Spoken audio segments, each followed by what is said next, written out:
What's happening, all my woods people? Guess what? We got cameras. The Element Podcast is on YouTube. Hallelujah! That's what the people have been wanting. That's what we're giving to them because it is Whitetail Week. So one of our big things for Whitetail Week right now at Meat Eater is we're putting an episode of the Element Podcast on YouTube. So thank y'all for watching. If you are there, go check out the Meat Eater website, the FIRST LITE stuff, all that. There's some great deals on stuff, and also we got a lot of fun stuff going on over there. Our friend Tyler Jones is in a head-to-head with the most popular, newest, greatest Wildcat cartridge to ever exist, the 6.5 Creedmoor versus the traditional 243, which, Tyler, I got to hand it to you. Outside of the 30-30, the 243 is the greatest whitetail caliber ever picked. Is it? Yeah. I think I think Greg would agree with you there, man. Yeah. You know, but I would not. You know, I wouldn't. The 243. Man, I love shooting my 243. I've killed a lot of deer with it. In fact, I've probably only killed one, maybe two deer with another cartridge, and so yeah, nice. It's a hammer. It is, man, and it doesn't have much recoil at all, which makes. Yep. Whitetail hunting should not involve heavy recoil. No, dude. No. I'm just shooting them with tiny little arrows, not even adult arrows, just and killing them and getting a full penetration. Yeah, juvenile arrows just going all the way through. That's somehow, it, man. And, you know, when I was 9 years old, my family bought me a 7-mag to hunt whitetails with. And then your shoulder disappeared. That's right. That's right, man. So I appreciate the 243. I also appreciate what we got going on today because – Oh, I need votes, by the way. Yeah. I need y'all to go vote on that for me, not for Garrett, the 6.5 guy. Yeah, vote for the 243 because that's what makes sense. Y'all all submitted a bunch of questions for us to answer. We like doing Q&As. In fact, it's way more fun. That way we can just boom, boom, boom, boom, boom, and just spit out some stuff that we like to talk about as opposed to trying to sit around and talk about something boring like buck bedding or something. So we're going to do that Q&A here in just a second. We have a ton of questions that our boy Eric, he's here. He's going to read us some questions. Eric. What's up? We need to talk about the great state of Nebraska. Let's do that. When is jackalope season? I haven't checked yet, but okay. I need to check it started up here. Did it? Yeah. Okay. But not in Nebraska Is it yet. the migration? They kind of It time is. it up? It's a migratory thing. Okay. It's kind of like they start, Canada goose season in Canada earlier than. Well, we just got done with some hunting in Nebraska. Jackalope season wasn't over, so our loyal compadre Eric decided that he needed to just lay the hammer down on some whitetails while we were there. Well, I told Tyler that night in the tree, I was like, man, I really need to stock up on some meat this winter. And that's what happened that night. He did some. We saw what happens. Slock up on some meat. He did, dude. That boy was slocking, dude. Tell us what happened, man. Well, Tyler Jones and I got in a tree together, and we were having a doe party. Special things happen when we get in a tree, dude. And in about a matter of 2 minutes, I bet, I doubled my lifetime deer. Dadgummit, dude. Wow. Yeah, and guess what? You smoked them. Felt good. Smoked them both. Watched both of them fall. Yep. How about that? And one of them fell on the road. Yeah. Which, y'all didn't hunt in the road, but you were near I call it a public land deer. Yeah. Cosmark Kenyon. That's right. Dadgummit. Oh, that was good. Hey, he's been trying to get me in my text message today, dude. so I'm we're getting gonna him get back. him to the public right now. That's right. That's so funny. So I love deer that die on the road because then you can drive up there and pick them up. Yeah. That's what we Very did. nice. That's what we did. Yep. So Eric doubled up, and then Tyler, Man, yeah.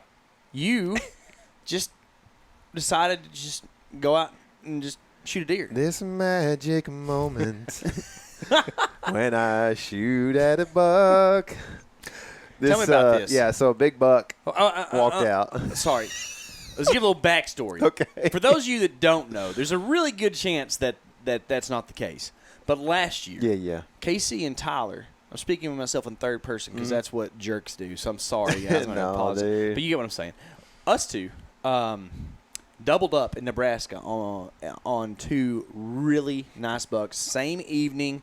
We were like 80 yards apart, heard each other shoot, and we had a party with some pizza and some bucks and all the dudes. It was awesome. Dudes. So we went back to Nebraska this year somewhat in search of a higher age class of buck. and we acquired some private ground to hunt on, Yeah. which pretty much about near translates to opportunities at better, at least age class bucks across the board. I mean, I love hunting public land.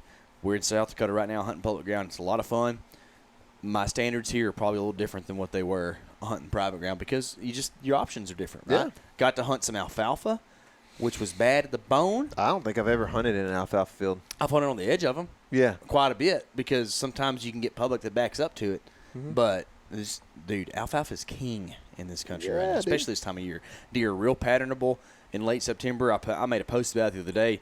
I think that the last week of September might be my favorite month to hunt whitetails, like knowing that I could have a chance of killing a good buck. Mm-hmm. Like, I mean, it's almost Oh, guess what time it is? right now. Oh, it just changed on yours. When I said that, it was 2:43. Oh, It's a sign. sneaky. Go vote, everybody. Hey. Y'all go so get y'all's fortune cookies. The month of November is volatile because it's kind of weather dependent, whereas the last week of September it's either hot and they're doing the thing, or it's cold and they're doing the thing earlier. So it's like win-win, right? Mm. So it was a little warm whenever we were hunting. Yeah. And that leads us into Tyler Jones. Yeah, so we didn't get to hear each other shoot this time around. That's one thing we didn't get to do, but we did. I'm just going to go ahead and spill the beans and then tell the story. We did make some awesome things happen like last year. El Double. So, and I've got a text thread here I want to tell people about here in a second. You can probably, since it's on film, you can show that camera. Show the camera, for sure. So, I'll just tell my story. I'll show the text, and that'll lead you into yours. Okay, sounds good to me. Or maybe you tell your part of your story first, and then I'll No. There's a text message before that whole list. Too, Yeah. that I want you to read. Yeah. Yeah. Okay.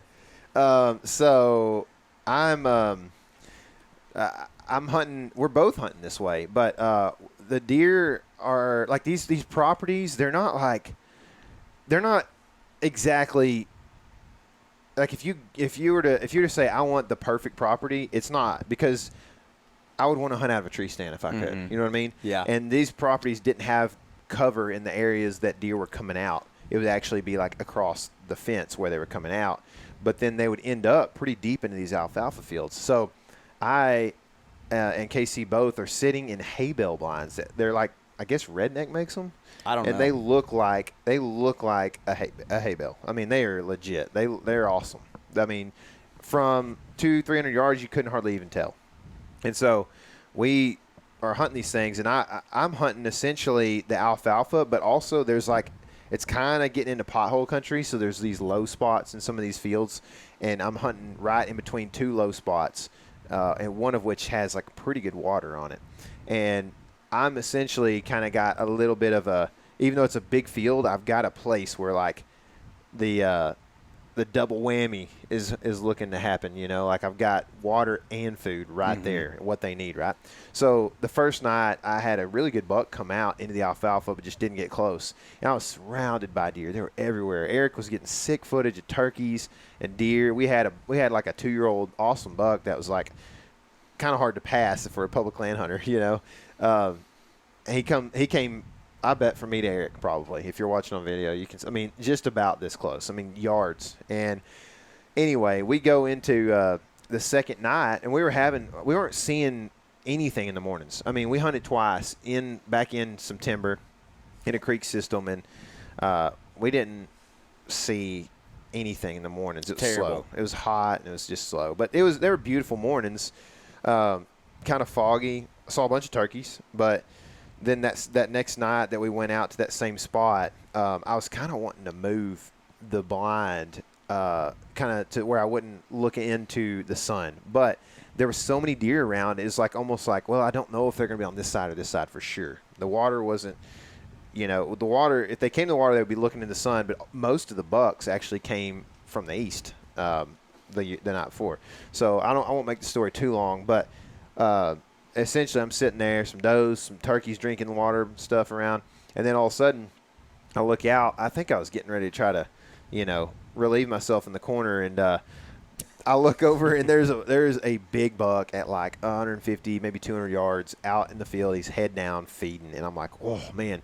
So we've got the side towards the sun blocked. You know, the windows are up, and these windows are hard to open. Like, they're loud.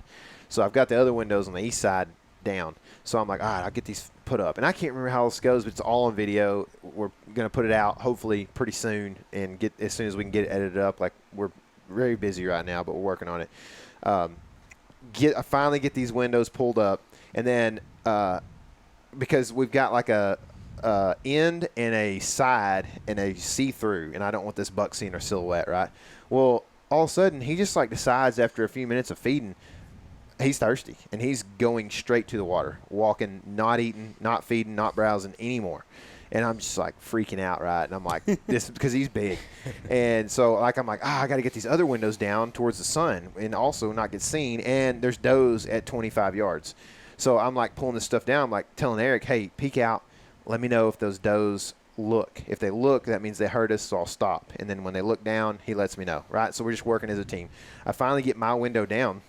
I'm like, okay, can you see him? Can you see him? And he's like, oh, yeah. Oh, he's huge. He's huge.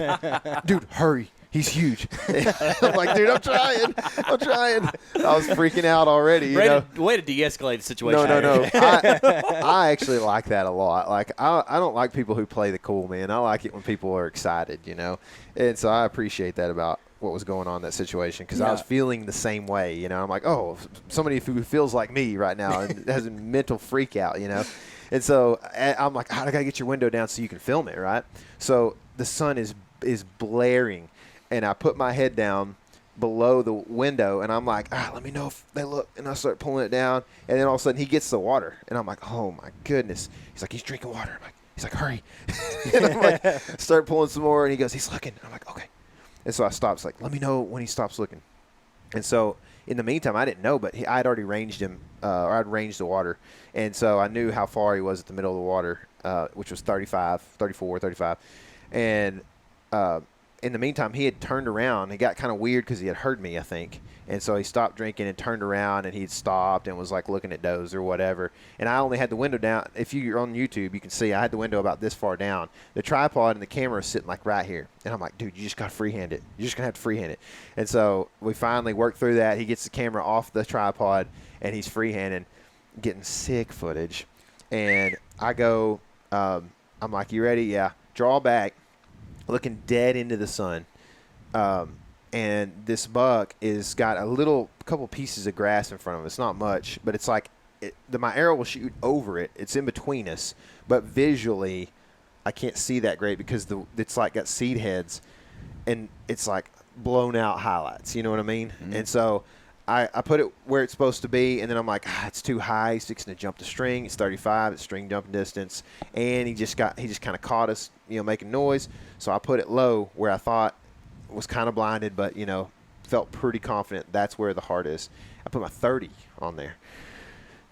This stuff happens so fast, you just make mistakes, right? And so I shoot, and it doesn't even sound like it hits. I mean, it sounded like just mud, right?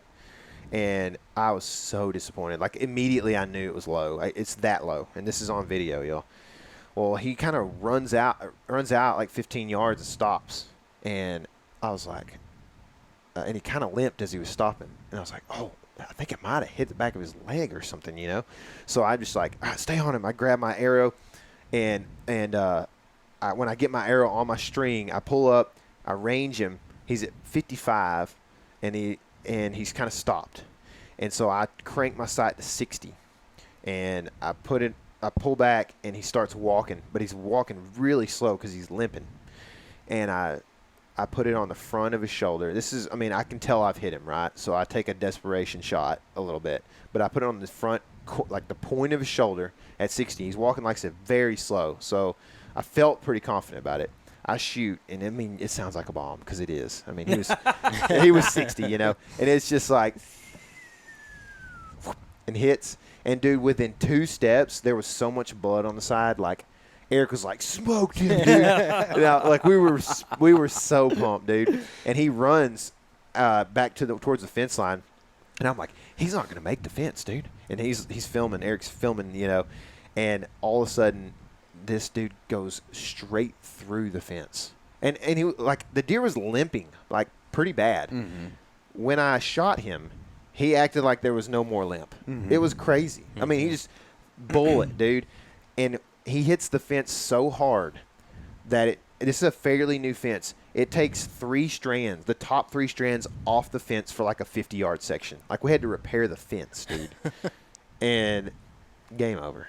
Smoked. Oh, yeah.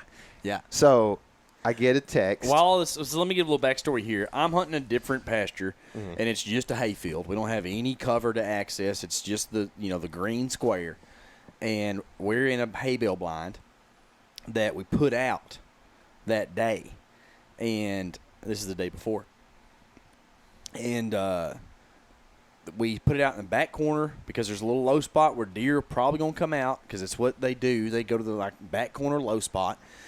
And sure enough, a big, mature 6-point, just kind of like one of those deer that have the genetics to have a lot of tines, comes right up the gut. And he just looks at the hay bale blind, whips his head around, and then looks over at these other bucks that are out in the field and just trots over there and bumps them around. So and they were they making noise or rubbing or something? They were right? rubbing on a tree. You think he heard that? And he heard that and went over and rubbed on that tree they were just rubbing on. He was kind of being a little bit aggressive. Footage is cool, dude. Yeah, it's sick.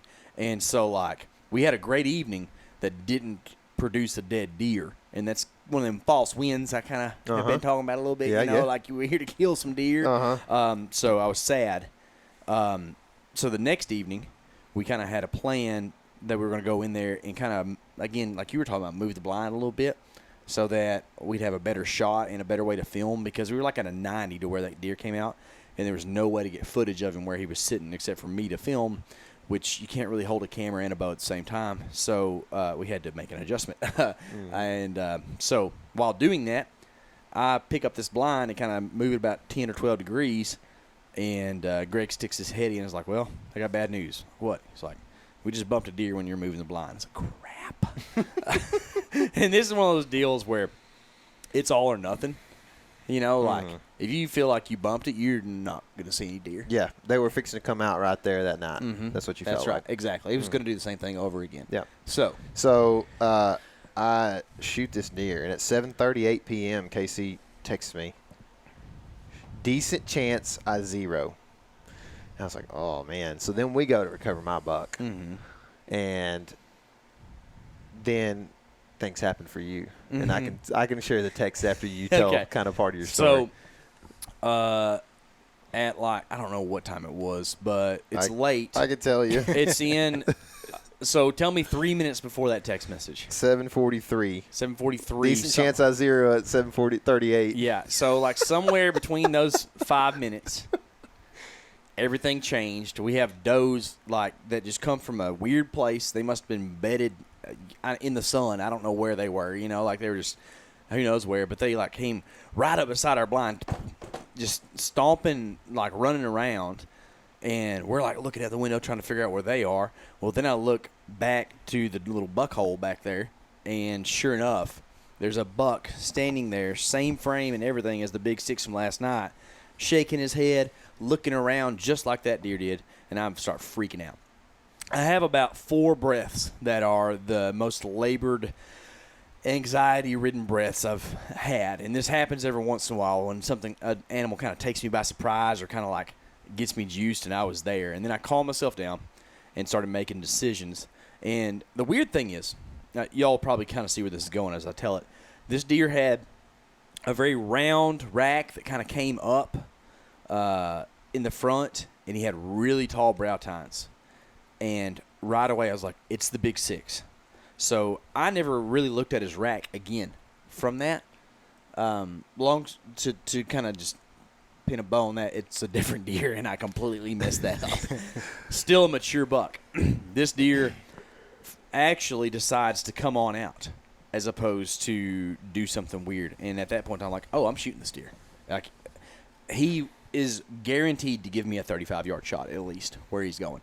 So I start grabbing my bow and getting ready. Well, that's weird, right? And because of where he was, Greg has to – I think we actually opened another window too, like one of those little tiny side windows, you know what I'm talking about? So Greg could film out that. and he kind of catches us doing stuff. He's not panicked, but he stops and is looking. And I'm like, well, I got to shoot him right there. So I draw, and he's looking, and I anchor. Well, on my bow, I'm shooting a different arrow setup than what I normally shoot. My other sight on my other bow, my newer bow, messed up while I was on my elk hunt. I hit it on a piece of brush or something, I don't know, but the fiber optic got messed up on it. So it would have not worked in a halo blind. It would have been dark. So I'll shoot my turkey arrow set up, and an arrow I hunted some pigs with, which is super light, and 416 grains to be exact. Child. That's, I know, child setup for sure, dude. And I know some people are like rolling their eyes and stuff, but, you know, long before the heavy arrow craze, that's what everybody was killing deer with. Yeah. You know, so like I was like, I'm going to try it, you know, and it's a lot more about where you put it than what you shoot. And I still believe that for sure. Well, I have, because it's such a light setup with a fast bow, I have a 20 and a 40 pin because I can't even fit a 30 in between there. So what I decided to do is he's at about 33, 34 where he's at. I had the bush behind him was at 35, and he's right next to it. So I decided to put my 40 on pretty much the bottom of his belly, or right below his belly, actually, and shoot. Well, I can tell that it's not going to be as low as I would like it. And after looking at the video, he does duck a decent amount at that range, and that's ducking distance for sure. I thought I was aiming out low enough, but I wish I'd aimed lower. I end up hitting this deer high, 1/4 which isn't the worst. You're much better off doing that than you are hitting a deer high, broadside, or 1/4 away, because you get that, I believe, I don't know what it's called, but where the spine dips down in the shoulders, that's that dead zone stuff people talk about. You end up hitting them in the spine or nothing up there. Where I hit this deer is like, I'm like 50-50. And then we watch the footage, and I'm like 30-70. Like, I just don't feel good. It's just a lot higher than what I wanted it to be. So I start loathing, you know, and just self-pity. Tyler, you have more text messages to read? So we ended up, meeting up later on. But so I'm recovering my deer, though, and I'm recovering, which we found him right where I thought he had fallen. We take some pictures, throw the sucker in the truck, and we heard that KC might have shot, right? As soon as I get in the truck, I'm like, oh, because I thought he was zeroing, right? And when I get in the truck, I see this text. And this is a group of texts here. I'll show you on YouTube. You can see how they're written. They're in thoughts. 1, 2, 3, 4, 5, 6, 7, 8, 9. We might post this or something on the story or 9 something. 9 texts, right? So there's 9 texts there, and they go like this. Well, decent chance I zero, and then a few minutes later, shot the 6, a little high, but I'm feeling pretty good. It's not him, 8 point. Not as big. Replay makes me feel worse. What a joke. Headed back. That's me. So I was like, and those are all done while we were taking pictures. Mm-hmm. And so I was just like, whoa, okay. I'm feeling bad for KC, you know, because I know the feeling. Like, you know, it's the feeling that I had literally all happened in a split second when I missed that deer at 35 and he didn't jump the string, mm-hmm. right? And that's the feeling I had. So anyway, that's what happened. We get back to camp, little Airbnb or whatever, and we start looking at the footage on a bigger screen. We get it plugged into mm-hmm. a computer, and we kind of come to terms with maybe the shot maybe there's some optimism. You know what I mean? So there's a couple things going on there with the shot. The arrow hits the deer and kind of is on a downward trajectory, which is a good thing. He's 1/4, which is a good thing because their vitals kind of go up in the back. And the most encouraging thing to me is that as the deer runs off, the arrow's wiggling around inside there. If the arrow's lodged in something, like a spine or a shoulder or something, it's just going to look like it's just a part of the deer's body. You know, it's just going to move with the body. And that's not what the arrow was doing. It looks like it was kind of like, for lack of a better way to describe it, sloshing around, which means I'm probably in the body cavity, which I'm like, okay, looks pretty good. But it's not smoke, so it's time to hang out, eat. But in this situation, the deer's either dead or he's not, pretty much. So we decide after about 3.5 hours to head out. The guy we know there has a tracking dog that he's wanting to kind of train. So we go out with the dog and just get right behind them to track this thing to see how far it goes. I'm feeling about 50-50, maybe even a little more optimistic than that at that point in time, because I think everybody felt pretty good. Like, there wasn't anybody that was, like, polar on that deal, you know. So we go out to the pasture, go to the I did this. There's a thing that you need to do if you think you got a tracking dog and you think it's a weird shot. Do not go over there and walk around. Just leave it be. And that's what I did that night. I learned that from some other experiences, that the dog needs just a fresh spot. And sure enough, we got there right away. Dog hits the deer trail. And within about 10 yards, we found splatter, just, you know, sprays of blood. And at that point in time, it's like, oh, dead deer. You know, like every pump of the heart that you can follow, it's just like confidence goes up. I'm like, oh, we're finding this guy. Like, this is going to happen. And ends up 70 yards, dead buck. Deader than a doorknob. Just stiff after. Like, I mean, he died within seconds. Oh, yeah. You know, and I heard, as soon as I shot him, I stuck my head out the window. I don't know if we got this on film or not, but I stuck my head out the window trying to listen, and I heard just a bunch of crashing. But he ran off into some pretty thick stuff, and I didn't know if that was just him breaking stuff or if it was him falling or what. But give a quick breakdown of what your boy Giannis likes to call the necropsy. The necropsy on this deer. So I like to, any shot, figure out where the arrow went. I think it's pretty cool. It helps you learn a lot about a deer as an archery hunter. And so I had an assumption as to what happened on this deer, and it was right on the spot, assuming that it was lethal, right? And that's what happened. A deer has a major artery runs out the top of the heart called the aorta. You probably remember that when you studied hearts in anatomy class. Well, the aorta doesn't stop at the top of the heart. It actually feeds the whole back half of an animal. All right, so that runs up, splits the lungs, and runs down the bottom of the spine. That's why you see guys hit deer high and still kill them quick. It's because they hit the aorta, and that's what I did. I actually shot and hit both lungs and cut the aorta in half. This deer got cold and went to sleep on his feet. So it's not something you can aim for, but it is an extremely lethal shot when you hit it. I actually hit my first bull elk there and killed him. Really great blood trail. Very similar situation. So, yeah.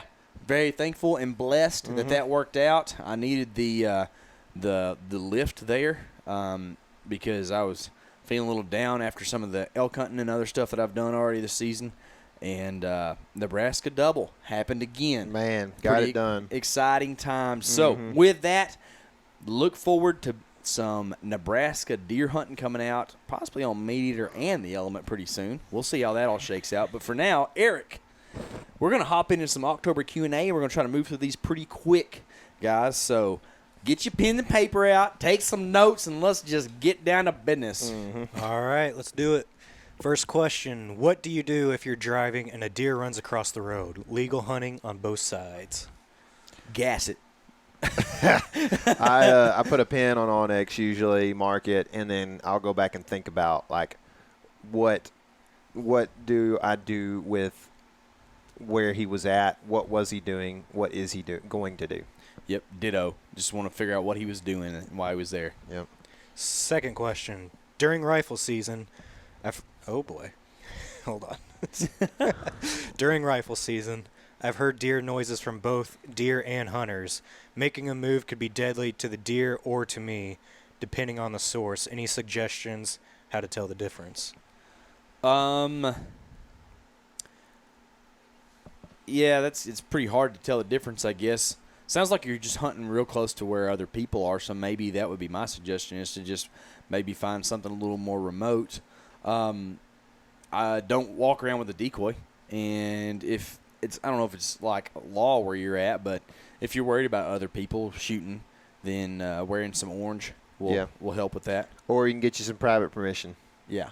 And then might not be so worrisome. Yeah, but I don't know as far as like telling the difference. Now I will say that there are like nuances to that hunters do that deer don't. Like deer hardly ever rattle or they hardly ever fight for 3 minutes straight, right? Like so, and they don't do it in sequences either. So like you don't hear it like every 10 minutes some rattling or something like that. So that's probably one of the things to key in on. Another thing is like deer grunts are not near as loud usually as what humans make the sound. Now, Tyler, on the other hand, experienced something in Iowa in 2019 that the deer sounded like a motorcycle. So, like, every once in a while it does happen. But in general, if you're hearing a grunt and it sounds really, really loud, it's probably a dude. Also, deer don't really make sounds in patterns very often. So, that's not what a rattling sequence, or it sounds like that from a person. Also, grunts, you know, won't be timed out evenly or whatever, you know. A lot of times, too, outside of rattling, grunts and snort wheezes, if a deer's doing that, you can probably make the noise back at him and bring him to you as opposed to you having to move. Yeah. All right. Lots of media tell you what to look for in the hunting area. However, how do you know when it's time to move on besides not seeing deer or sign? Besides not seeing deer or sign? I mean, that's the only things I'm really looking for, I think. I think that's... I mean, outside of people. Yeah, I mean, there is like maybe one situation where you're not seeing deer or sign because the deer are elsewhere, and then later, days or weeks later, deer show up on that property. Yeah. I know a public place like that. So that might be like the caveat. But, I mean, if you know us, if we don't see deer or good sign on the first sit, we are out of there. Yeah, for so, the most part. I would be more aggressive. When are we getting merch back in stock? Send questions like that to Meat Eater, I guess. I don't know. I mean, that's them. So. Send that to them and get them on the ball on that. Yeah. Thank y'all for trying to support us, though. Yeah.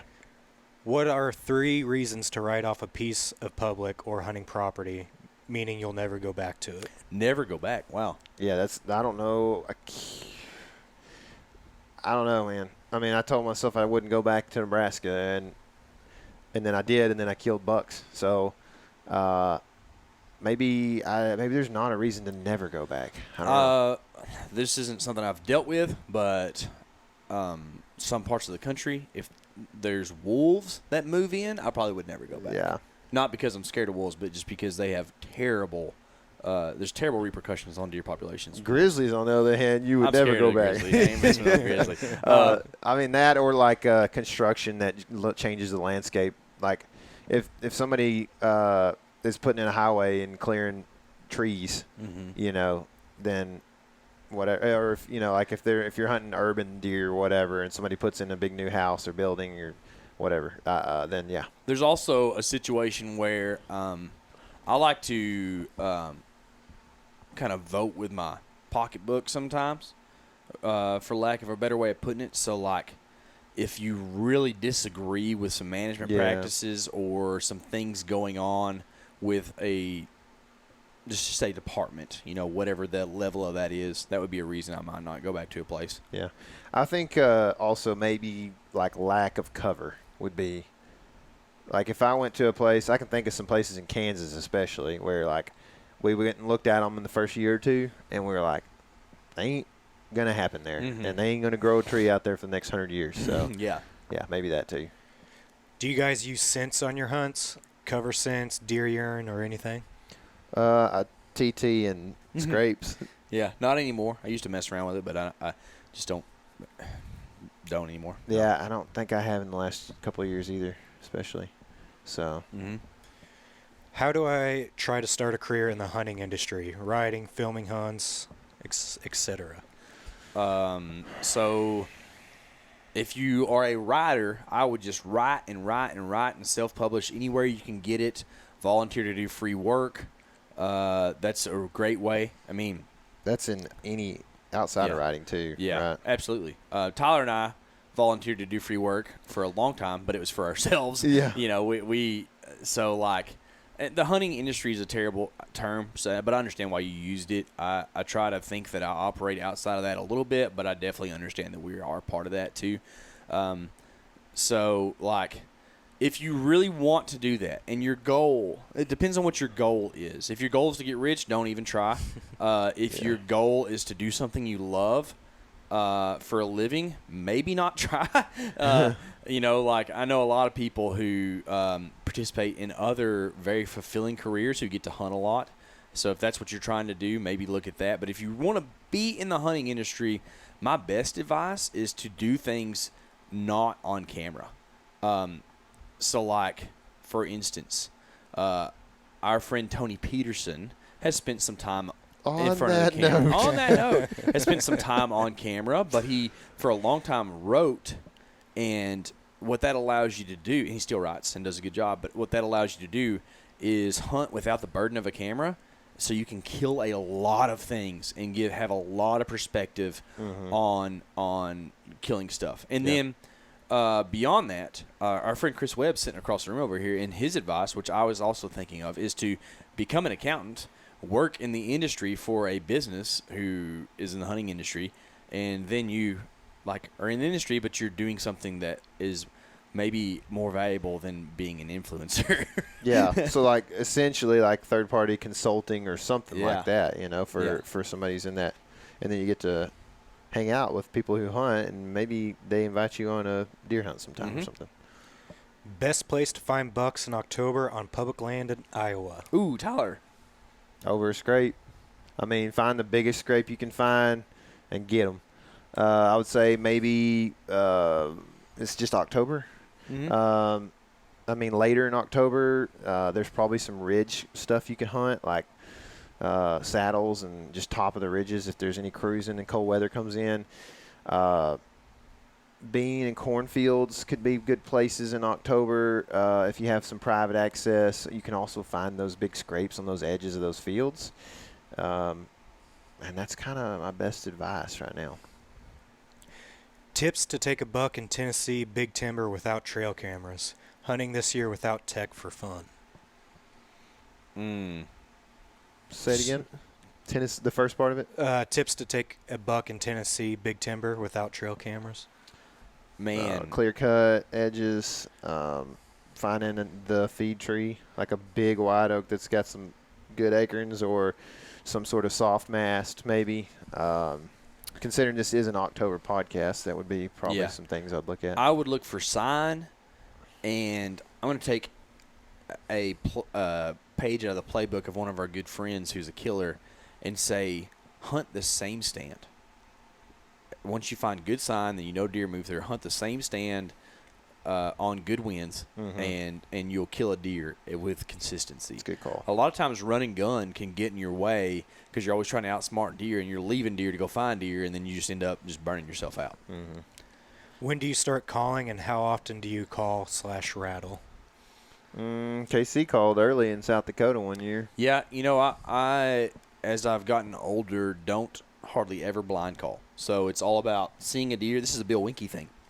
Right, so Bill Winke formerly of Midwest Whitetail, he built that brand a lot off of like his expertise in deer hunting, and Bill never calls to a deer he doesn't see. So I think that we get into the situation sometimes where we're answering these questions, and it almost sounds like we're just like giving you smart aleck answers, but I really believe that now. Rattling is one thing I would do blind some, but it's a different setup than like in a stand. Like you're moving around country, rattling a little bit, seeing if you can make somebody poke their head out. What date are you switching from bed to feed to a different strategy? You're good at on this. A cold front in late October, pretty much. Was 21st? 23rd. When I killed was the 23rd. 23rd. Yep. I'd say you could do it earlier, depending on where you're at in the U.S. and depending on how cold the cold front is and other things. If you have trail cameras running, that'll help you decide too. How to determine natural food sources in pine flats / oak creeks other than obvious acorns? Look for browse pressure. Look for areas that the deer frequent, and then see what they're eating there. Pine flats and what? Oak bottoms. Yeah. I mean, yeah, pretty much it. We got a new hunter here. Can you explain the process of tagging a deer? What is needed? It's different in every state. It is. This is something that we try our best to do well because we film everything we do, right?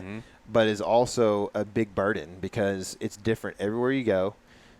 You could be in South Dakota and they don't require a tag until you get to the truck. But don't load it in the back of the truck without tagging it. Right. Weird. Yeah, I know. Or you could be on Texas Public and they won't let you quarter a deer out and they won't let you move it to, till you have tagged it. So, like, there's just different processes, and you basically, wherever you're hunting, have to go to the game department website or call a game warden and ask them about the process prior to killing that deer, really, because you just – there's a lot of gray area in the way that the laws are written. So it just depends on if somebody wants to be, a rear end to you and, give you a ticket or be a nice guy potentially if you did something wrong. Yeah. It's up to their discretion how they're feeling and who they are. But, in some states it's like the way it's written, it's almost like you can't even touch the deer until you put a tag on it. But then how do you not touch it without putting a tag on it? That's why when you watch people hunt in Iowa, they always show on video the tag because they were like real strict about it there. Some states have gone full-fledged like 21st century, and you just do a digital check-in, no animal tag necessary at all, and I like that a lot. However, there's states kind of like Texas that are in the middle of that where you can do an online license purchase and have an online thing, but you have to make your own tag out of duct tape and write some stuff on it. It's like, well, what's the use in that? I'm telling you. Yeah, dumb. Hey, that's right. Y'all listening, you hear me. This says, any tips for hunting a pin plantation? I think they mean pine. Pine plantation. Yeah, thick cover with limited shooting lanes. That might be a typo on our behalf too. Pine plantation? Yeah. We're limiting what? Thick cover with limited shooting lanes. Well, I'm guessing you can't cut shooting lanes here. You probably would want to hunt the edge and shoot a deer quartering away that's going into your property. Another take I might have, it would be hunt the rut and do some still hunting, which actually isn't still, like walk around a little bit. Best strategy for hunting mule deer and whitetails in early October in Canada. Eric from Canada, no less. Yeah.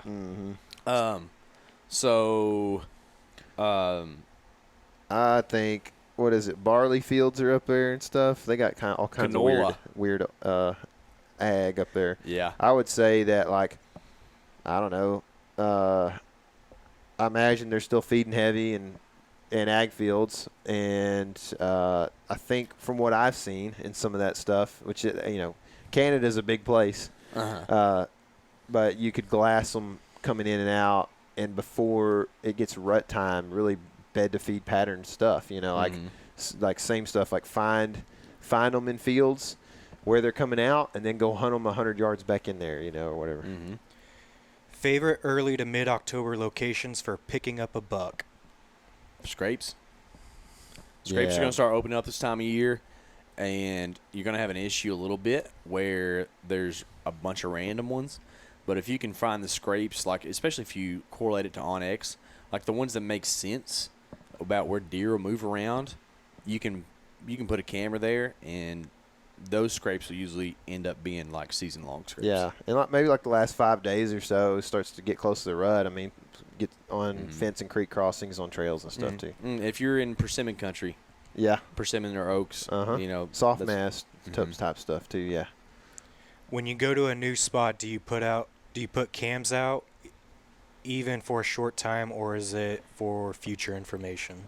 Sometimes. We put out cams a lot. Mm-hmm. Yeah. In And fact, we use it both ways a lot Hunter of times. put out trail cameras here. Yeah. You know, so like, and we're only here for like a week. When to move cams on public? Not getting summer pics. Should I leave them for season/rut? I don't know. Depends on where they're at. Yeah, if you have like historical data that's a good spot, then I'd leave them. But if you don't, I don't know how many cams you're saying, but you say cams in one spot. If it's 2 or more cams in one spot, then you should definitely spread them out. You should move one of them at least, you know, and try to get a different type of habitat or different type of bedding or whatever, you know, food source, whatever it is. But I'm just not keen on like ever just having cameras soaked too long without having things on them. Yeah. Do you place cameras in less trafficked / more strategic areas, or feeder pens / more predictable areas?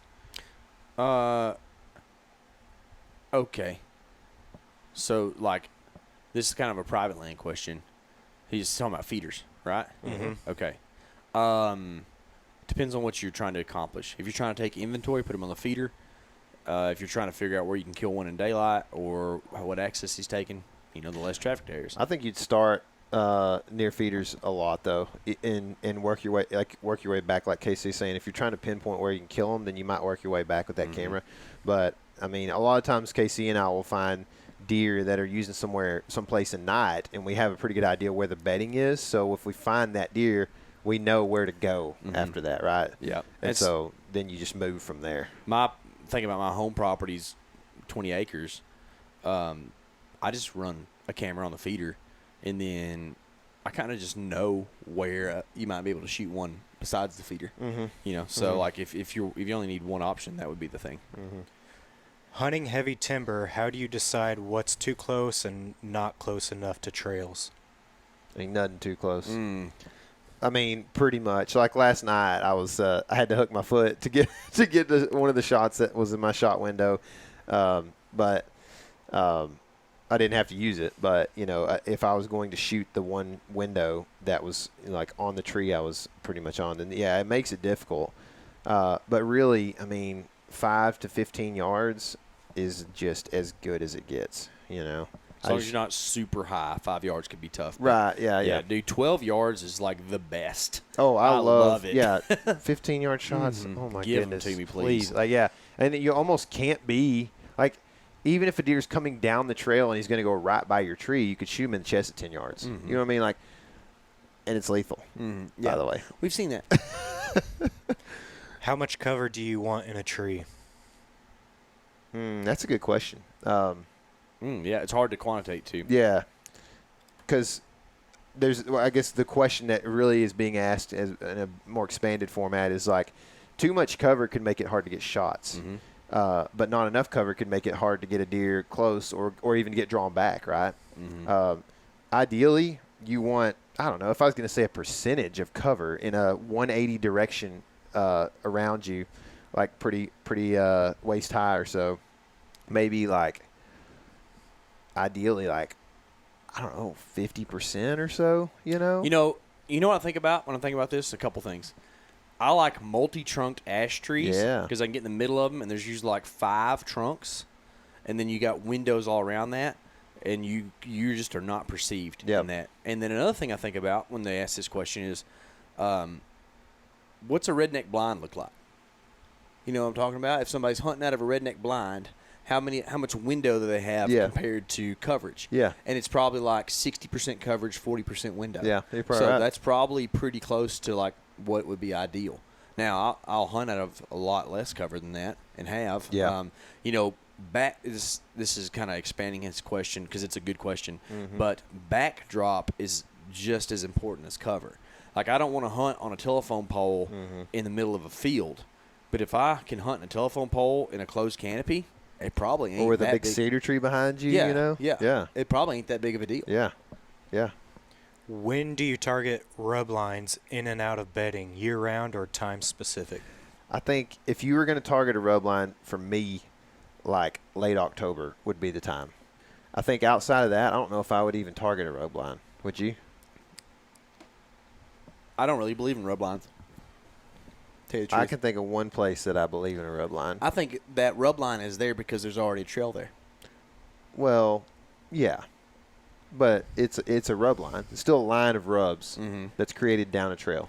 Yeah. But So I think in my mind, like when I hear people talk about rub lines, they're kind of like just a line of rubs through the timber that is the one indicator as to why deer are there. But that's just kind of what I go to in my mind. So, but your answer is good.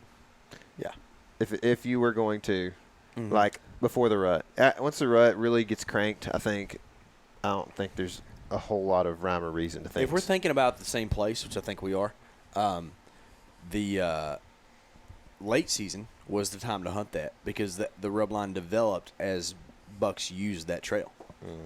And that's how you kind of knew they were around. When is Casey going to remember his epiphany about rubs from 2 years ago? Gummit. That's what I just thought about when y'all said this. I don't know. We might need to just have a big brainstorming session about this because it had a lot to do with that. Dude, it's on a podcast somewhere. You think? I just don't think I have the time to go back. That would have been 2022 October, right? Like last year, October. It would have been late October probably. But that's like potentially 6 hours of podcast listening. I don't know if I have that time right now. It had something to do with correlating multiple rubs together and coming up with a inference from that. I don't know if it was a territory thing. I think it was a territory thing, but I can't remember either. It was good. Sorry. Yeah, I felt like I was going to kill a deer doing that, and then I forgot. Should I focus on the trails leading to ag or focus on beds? It depends on what you're wanting to say you're focusing. I guess if you're focusing on hanging a trail camera, I'm all about putting on ag and then figuring it out after that. If you're focusing on hunting, then I might be a little more apt to try to find bedding, especially if you know where the destination is. I would just personally say focus on the trails. Like if you're saying beds and not bedding, which I'm going to differentiate between those two things that you're saying. Like I don't care about a specific bed. Yeah, I'm with you. Yeah. Just focus on the trail. You can get close to the bedding, maybe figure out where it's at, but hunt the trail. Yep. Big woods bedding. Where do you start looking? Is there such a thing? Yeah. These are big. Anything big woods is tough, right? It's different in different parts of the country because we got big woods where we live that are a lot different than the Allegheny National Forest. Right. And so I think my first thing to say is that I don't know because I have not hunted that stuff because I don't like it. It's beautiful, but it's just not my thing. Where we're from, you might have some more stuff on the big wood stuff, but where we're from, I'll focus on the thickest cover I can find within big woods. Briar thickets, cedars, stuff like that. Yeah, stuff that's thick under 5 foot of elevation. Or 5 foot over the ground. Yep. What to look for on a topo map or OnX to find buck bedding in Iowa? I mean, just find all THP spots, I think. I don't know. Just look at okay, here it is. Find stuff that's in more marshy areas, and on the fringe of that is a good place to find buck bedding in Iowa. So like oxbows that end up because oxbow is because it's flat, right? Mm-hmm. So it's going to send a sub-irrigated water system out onto that flat even further, which creates reeds or whatever that might be, that willows that's thick right in that area, right? So anything that's really flat, has a bunch of horseshoe bends in it, could definitely create that, especially if it's outside of big timber. So just, anything like that you can see on the map. You may see trails and stuff like that too from the map in those areas.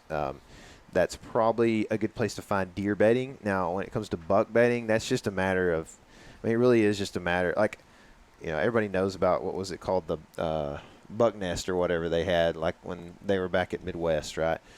That was all I think they just found that from hunting. They didn't just locate it on a map necessarily. You don't know that bucks are bedding there necessarily until you show up and see it in person, I think. Are grip and grins still cool? Oh, yeah. They're the coolest. They're my favorite. There's nothing cooler. No, there is. Is there? Grip and grins with the whole crew behind you. Yeah. Yeah.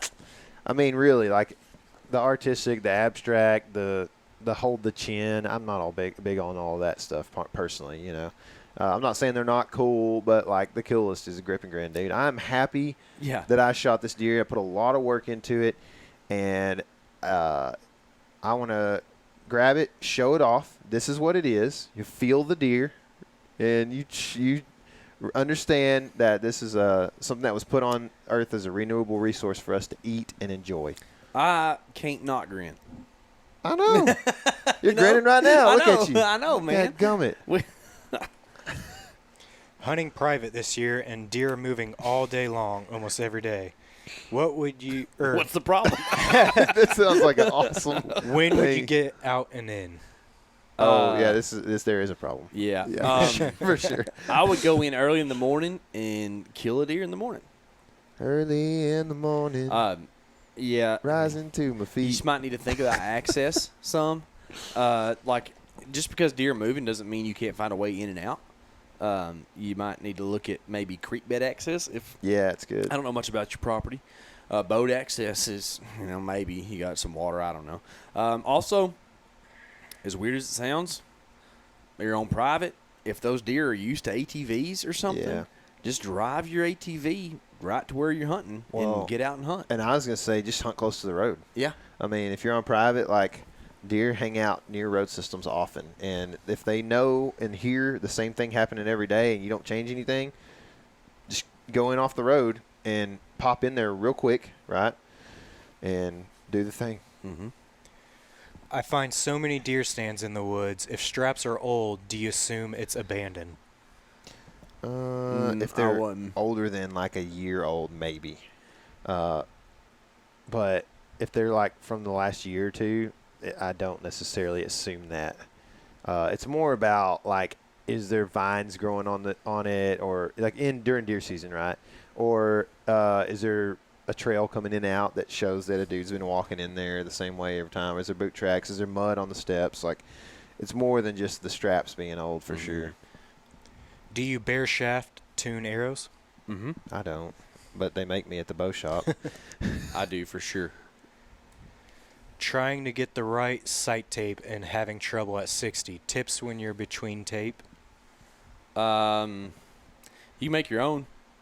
Or you could maybe, this is where things get weird, right? You could add a little weight to your string, potentially, to kind of change some things there. Or you could this is probably the better thing. I'm kind of thinking through this. Go up a pound or down a pound on your draw weight, and then you will be able to hit the tape better. That's the thing to do. Change your draw weight just a touch. Okay. What OnX features are you looking for in relation to pinch points, bedding, and food?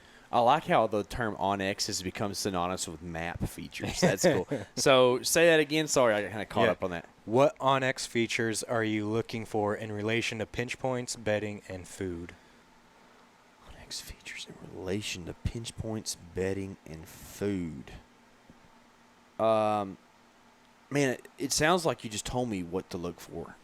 So I'm not trying to make fun of your question. I'm just trying to understand. Maybe like, what does that look like on OnX? Let's go that route if that's what he's asking. On OnX, a lot of times pinch points are going to look like places that topo lines change quite a bit, or there is like two corners of timber that touch. Something like that. Food is an easier one. They have an oak layer that you can look at, and they also have a crop data layer that is really helpful. We've been using a lot the past few days, actually. That's something to keep in mind on there is they use the agriculture tax exemption information from the previous year. So That's what it was in the last tax year when you're looking at it. That means that oftentimes corn and beans are flip-flopped, or every 2 out of 3 years it'll be different, just depending on the farmer. So something to keep in mind there. But that's my best way to answer that, I believe. Sounds good. I'm going to answer or ask this question. Okay. Because Eric has to take a quick break. Y'all some breaky hearts I mean, if you're listening, I did not take a break. If you're watching, I might have, but I didn't. Okay. How do you find saddles on OnX, and what makes a good one? Lots of OnX questions. That's yeah. Cool. What makes a good saddle? How do you find them? Topo lines are the way to do it for sure. And what makes a good saddle is one that is not very high, if that makes sense. So a really deep dip usually just ends up being a creek or something. But a good saddle, from my experience, like you can be up in some of that hill country stuff that's like in Iowa or Pennsylvania, Wisconsin, and you're talking about drastic hills and small saddles in between them. The saddles I really like are like you got like an 80-foot tall here and a 60-foot tall point down there, and then it dips down to 40-foot above the bottom right there. Like deer are going to use that a lot. Mm-hmm. But deer oftentimes aren't going 180 feet up to go over the saddle. Mm-hmm. So that to me means a good saddle. Also, another thing that makes a good saddle is what's on each side of the saddle. If you got a Walmart on one side of the saddle, he's probably not going to Walmart. Mm-hmm. But if you got, it's September and you got good beans over there and you got good bedding cover on this side of the saddle, good chance he's using the saddle. Mm-hmm. Also, where you shot your buck in Nebraska is kind of like a small saddle. You know what I mean? It's a low spot in the field because there's a draw that comes up right there. Yeah. So essentially, it's just the quickest spot up to the field there for them, and the easiest slope, or whatever. And so it can be very subtle. What gear does a guy need to get set up with a saddle hunting setup? Okay, so like the essentials of a saddle. You're going to need a way to get up the tree, which usually means sticks or a single stick. I'm a sticks guy. I ain't going to that one stick stuff. You're going to need a saddle, which is the diaper, and you're going to need a rope, which is a tether that runs to your saddle. And essentially, those are the three things that you have to saddle hunt. Now, people use platforms, including me, because it's the way to go, but you don't have to have one. A lot of guys, you started out standing on your stick, right, Eric? Yep. And it worked. Mm-hmm. Did you shoot a doe doing that? No, that was out of just a tree stand? Yeah. Okay, gotcha. But it's a thing. I've done it when I forgot my platform. You can even Chris almost had to do it yesterday. You can even find branches to like stand on. Yeah, like good that's ones. right. And in fact, I've gotten in a tree and done that instead because it's hard to hang your platform on some things. And there's all kinds of additions outside of that too. I mean, a lineman's belt is highly advised for safety purposes. What else? Am I missing anything else? You can get mechanical carabiners. I mean, you can go pretty deep into this stuff. Mm-hmm. But they're pretty handy, especially on your lineman's rope as you're going up. Mm-hmm. Yeah, and then outside of that, everything's mostly just what you need for tree stand hunting, right? Yep. So like a bow arm or a bow hanger is pretty important. A backpack, things like that. Mm-hmm. Yeah. Trying to get into saddle hunting on public land to be more mobile, what's a good option? Cruiser XC. Those are comfortable for sure, and we use them. There's the saddle game in the last 5 years is really like the competition level has increased and made a lot of good saddles that have come to market. So, I mean, you can think about it in terms of what can I pay the least for, or something that's in the middle of the road that's pretty good but inexpensive, or you can think of stuff that's fairly expensive and very comfortable. So, but like I've put on 3 saddles, and the Cruiser XC is my favorite to put on so far. Actually, I put on 4 saddles. Mm-hmm. So far, the Cruiser XC is my most comfortable saddle. You can go to themeateater.com and go to their store and check out the saddle selections over there if you like. Mm-hmm. What kind of climbing sticks are you guys running? I've been using some Gifted. Yep. For sure. Carbon Timber Ninjas.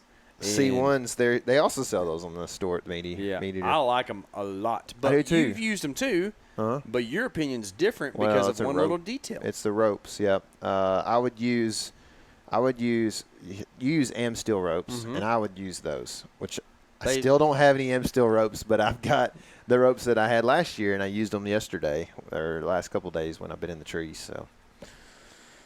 How do you use rattling? I'm sorry. I use Muddy Pro sticks as well. They're more affordable than the Carbon Timber Ninjas. So if you're looking for something a little more affordable and you don't mind putting extra weight on your pack, then those are really, really just intuitive sticks. How do you use rattling antlers without a buck circling downwind? I think you predict the buck circling downwind. Yeah, you do. And that's exactly why we don't do a lot of blind calling because they're going to circle downwind and they're going to get your wind. In fact, there is a prime example of the buck circling downwind in the most recent Element video. It's called Deer Bumps. It's got our friend, loyal, best bro, Whitetail Bums. Sorry, that's right. So Eric Gentry, Michael Stoll, Greg Latham, all did a lot of hunting last fall, and we did a little compilation. And our boy Michael is a young man, but he gets after it with the deer. He's pretty aggressive, which I like, Michael. I'm all about the aggression when it comes to deer. I kind of like flex on them, you know. But he has a clip where a big, mature Texas public land buck circles in downwind to him. And he thought that he had this taken care of because he's hunting up next to a water body. But the deer slipped in between him and the water body, like real close. So I think if you're going to blind rattle, the thing to do is to like be looking around hard, looking for that guy doing that. I mean, set up hard boundaries on that downwind side too. That'll help you out. Like if you could set, within 40 yards or 60 yards or whatever of a field edge or a lake or a pond or whatever, that could help you quite a bit, or a big creek or river system as well. Those are things that can help you keep the deer from going downwind of you. Yeah, so I mean, it's a great idea. Set up on if you have the spot, set up on a field edge. If the buck goes downwind, you got a shot. Yeah. You shoot him in the field. That's right. It's cool. Field bucks. Drive me nuts. Do you guys call during the pre-rut or not? Yeah. Yeah, I mean, yeah, for sure. I mean, same thing, like probably not a lot of blind pre-rut? calling. We've been doing rut fresh since September 4th, man. It's pre-rut, rut, baby. July, man. Let's go. I mean, come on. Let's start doing it. Yeah. 6 months of rut fresh, man. There's probably some science to that I'm not real familiar with, but if I see a deer about October 1 on, I think you could throw about near anything you want to at him and have a chance. I mean, I watched a deer in September, and you did too. We watched bucks get very kind of annoyed with each other in the same area, and I also heard sparring on September 28th or 7th. How to know when you've called too much or too little? When there's a white flag running off. I mean, if you're calling too little, I don't know that there's a way to know that you're calling too little outside of maybe like the deer are as fired up as they ever have been, and you can hear them grunting around you, or you see 3 fights in one day. You know what I mean? Then maybe you could realize you're calling too little. A better way for me to show you calling too much, and I've done it, and it haunts me. In the year of our Lord 2013, a giant Texas public land buck was headed towards me, and I grunted at him. And he stopped. And pretty much, if you have a deer headed to you, stop calling, I think is my answer. We don't always have deer coming to us, but when we do, we call at them. Does face paint really help? It can. I think so. I don't use it very often. I can't grow a beard, so, I mean, it would be good for me, but I use a face mask instead. Yeah, usually. I think on the ground it'd be a much bigger concern than in the tree. Oh, yeah, for sure. For sure. And then also, dude, I think people just don't understand what movement does. or does not do for you in the whitetail woods. Just that's what they're designed to pick up is movement. Yeah. It's the same reason why when it was blowing 20 miles per hour last night, nothing wanted to move until 20 minutes before shooting light was over. Wear a hat when you're hunting whitetails, especially because I'm going to do this to the camera, okay? Like you can see my face right here. I can still see you and have a lot more shadow on my face, and I do that to deer all the time. Just look down through. Also, close my eyes when they're looking at me real close. You got that doe giving you. Dude, I did it the other day, man, in that hay bale blind. That sucker was looking right in there, and I was just like. How important is scent control products? 1 out of 10. Not a 0, but a 1. I don't know. It depends on what you're doing. What you're doing. Yeah, I mean, if you're hunting a hay bale blind every day for the whole month of September, I think it would be. I mean, even if it's just getting them used to that smell as opposed to your smell or whatever, and that way when they smell that smell, they know they feel comfortable or something. I think there's some things that you could think about there. But if you're hunting private land, man, I think more important would be ground scent and the direction in which your scent is cast. It's an interesting point because scent control is a broad spectrum. If you're talking about stuff, that's one thing. But a pair of rubber boots can be considered scent control, and that's huge. Mm-hmm. Yeah, for sure. What is your full First Light whitetail system for cold weather? This is a plant for sure. Nobody actually asked this, did they? Yeah. Good. Yeah. I don't even know what it's all called. I don't get to wear cold weather stuff very often. we're the Trace guys, so apparently, got on my Trace pants right now. Yeah. It changes a little bit too. There's going to be some new stuff coming out pretty soon. It's going to be pretty cool. But right now, if it's cold, I'm probably wearing a merino bottom with a Catalyst Foundry pant on top, and I'm going to bring a set of bibs in my pack. And then on top, I'm going to wear a wick or something else, maybe even a T-shirt as a base layer. And then I'm going to put a is it the kiln? Is it the hot one? Furnace. Furnace is legit. Put a furnace on over that. And then I'm going to have a source jacket. And then on top of that, I'm going to put, what's that big one called? I don't remember. Solitude. Yeah. The Sanctuary stuff is their super warm stuff. Mm-hmm. And personally, I run a little bit cold these days. And they got bibs and jacket for that stuff that's, kind of below 20 is what they say it's for. And so bibs for me, I'm going to have multiple layers so that I can take stuff off and not just – like people are like, oh, you'll melt in that jacket. And it's like, well, not at first. Maybe at 9 o'clock, but then that's why you have, hoodies on and merinos and source jacket and stuff like that. So I usually will layer. The source is really good for layering because it is a puffy and it doesn't have a hood. So I like things that don't have hoods. I pretty much take the hoods off of all of my stuff except for rain gear. So yeah, and then I have those little Talus fingerless gloves. Good call. Those are pretty handy because I usually use my pockets for hand warmth overall. But then you still have the dexterity and ability to grip sticks and ropes and stuff like that as you're setting you can do up. A grip and grin with them things. You sure can. I will add that this isn't in the whitetail line, but one of the most cost-efficient pieces at First Light and the lightest for how warm it is the Brooks down jacket. That thing is bad. Yeah. I like that. That's one of my mid layers that goes with me all the time. Yeah. And it packs down super small. So small. Now the problem with the Brooks is that it's not waterproof or resistant or anything, and that's how down is. So you have to keep that in mind. It's not the quietest either. Yeah, but it's real. You know what I like about it? Real easy to layer because it's kind of slick, so it just right into stuff. Mm-hmm. Would you take a straight down shot out of a saddle? Tyler? I mean, I pretty much did that Nebraska buck I was talking about. It was 3 yards. I had to really just make sure you bend at the waist, not at the shoulders, right? Keep the T as much as you can. So you got that T high, baby. That's right. Dude, we ain't need none of that TRT up in here. How to tell if a track is fresh or not? Ooh, this is a good question. Mm-hmm. It's going to depend on your conditions. If it's dry, you look for dust because dust will blow away. So you want to see little little particles of dust that are on a gradient, like little small ones that kind of go bigger and bigger up to the edge of the track.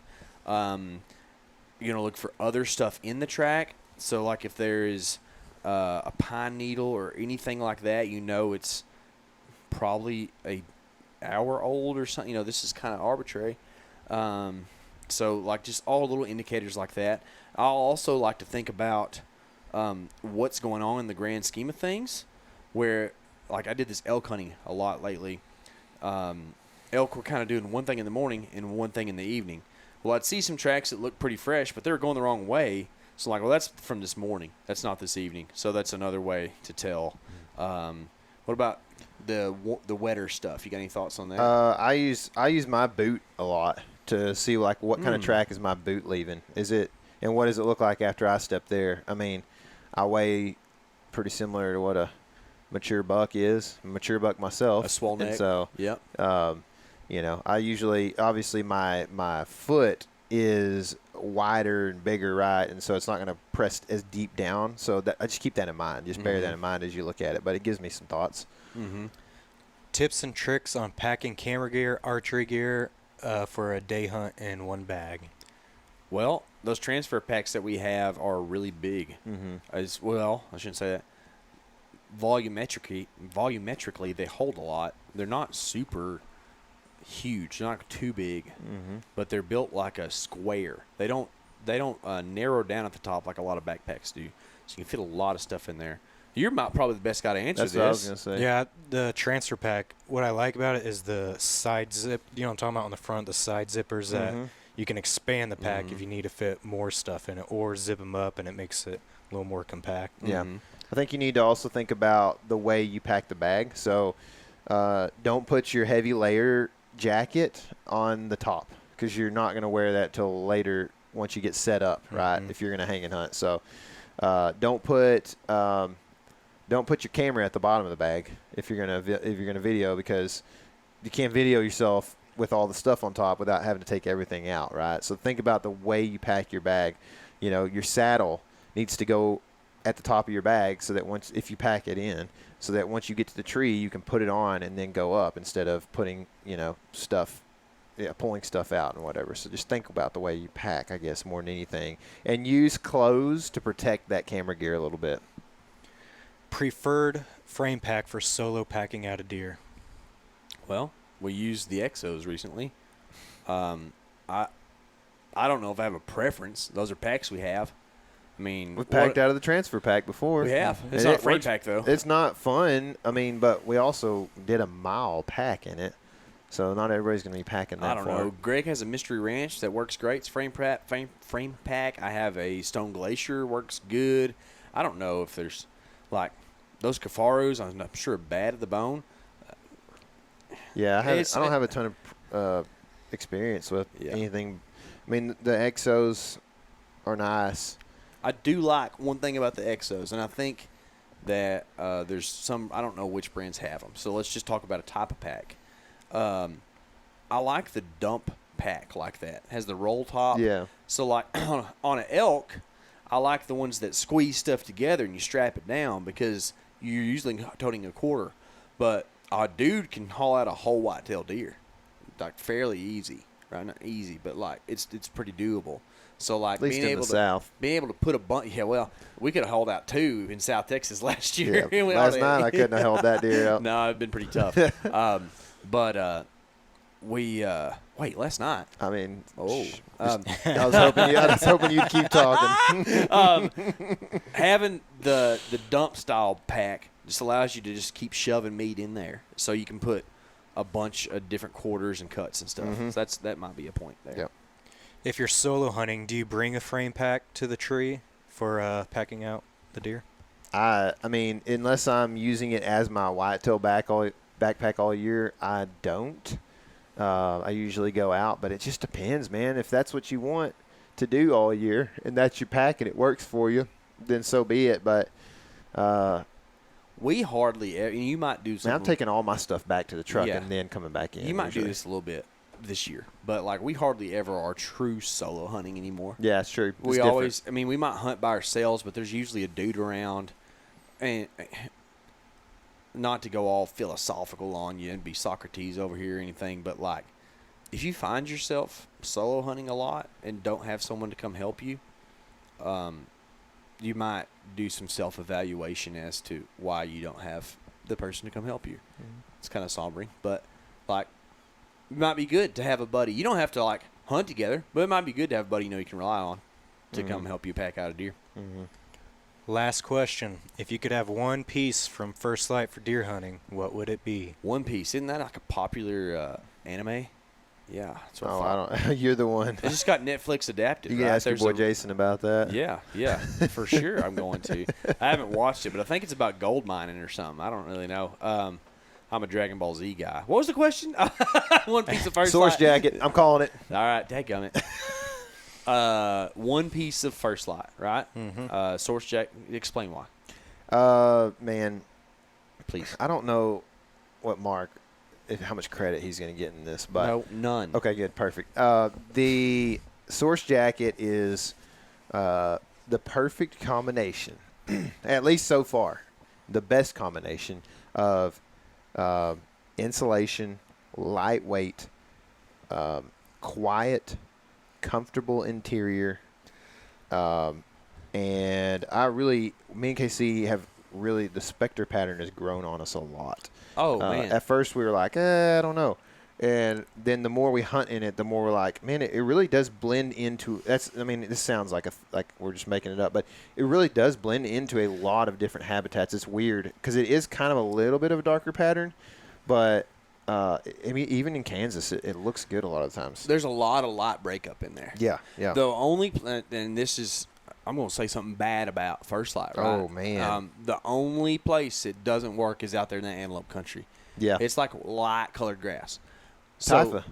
Yeah, everything else for Inspector, anywhere else in the country, elk hunting, whatever, don't matter. It is good. And the Source jacket, I don't know, it's just it looks good too. Like, it makes you feel like you can just wear it around the house because it's like if you ever watch any of the Duck Dynasty stuff or Duck Commander stuff, they always just have camo on all the time, right? It's not like something they put on and then the rest of the time they're wearing slacks and stuff, like they are in camo shirts all the time. And so that Source jacket, if you're wearing a different thing like the Brooks or something, you would look like potentially like a guy who likes to camp and hike, which I ain't. I like camping a little bit, but I usually try to have some sort of goal when I'm hiking, and it involves chasing some critter. You know what I mean? So this just, it makes it, to me, as a guy from just East Texas, it makes me feel like I could wear that jacket around town in January and just everybody knows like, oh, that dude's a hunter, and he just fits in with me or whatever, That's not the reason I would buy the jacket. The reason is because of all the other things I said. Yeah. And it's on sale right now, by the way, for Whitetail Week. So that's a good reason to buy it as well. It's pretty good value. So that would probably be a good pick. So I'm going to go with the bottom, and I'm going to say the Catalyst Foundry pant is, if it is colder than 60 degrees, that is the pant I'm wearing. I love it. It zips from hip to ankle. So you talk about air out when you need to. It is awesome. And they're tough. It's more like a Carhartt than it is like a technical mountain hunting piece. You know what I mean? Like, it's legit. You can like knee down on some stickers and it doesn't get you. I love it. So I need to get me some. I think I have some that you gave me. Yeah, I just haven't worn them yet. Yeah, and I would get those. By the way, I would get those in dark earth. Isn't that the color? No, dry earth. Dry earth. That's right. Yeah, I'd get those in dry earth if I was you. Yep. Cool. Well, we appreciate you guys asking all these questions. Yeah. It's really, we appreciate when you ask questions and when it gives us something to talk about. It gives us a chance to answer, and we enjoy trying to help people. That's something that we do like doing. So if you do have questions, you can send any of those to our DMs on Instagram, Facebook. We've got an email address you can find us at as well. You can even hit Eric up on Instagram, and he'll put those in a list for us. Yeah. Don't forget, Whitetail Bums video is out. So go check that out. Also, the Arkansas buck truck video with Clay Newcomb. Those two are videos that you should watch. The buck truck video is on Meat Eater's YouTube channel, not ours, just so you know. Also, Rut Fresh is going on. You can hear us every week over on the Wired to Hunt feed. Make sure you're subscribed over there, but don't listen to that guy named Mark. Some of y'all were asking about merch and stuff, and right now, honestly, the best way you can support us is to go to the what's it called? The description of this podcast down below. You'll see a link that says Whitetail Week. Whitetail Week. Click that and use that to navigate all these places we're telling you, because that's gonna show your support for what we do. If you go through that it shows that you are accessing through the element, and we would appreciate that. And while you're at it, it's Whitetail Week. Let's get excited. There's deer hitting the ground all over the place. Man, like proximity. It's close to here. And let's get pumped about this thing, guys. Remember, this is fun. That's why we do it. Bring you some meat home, have a story to tell, and remember, this is your element. Live in it.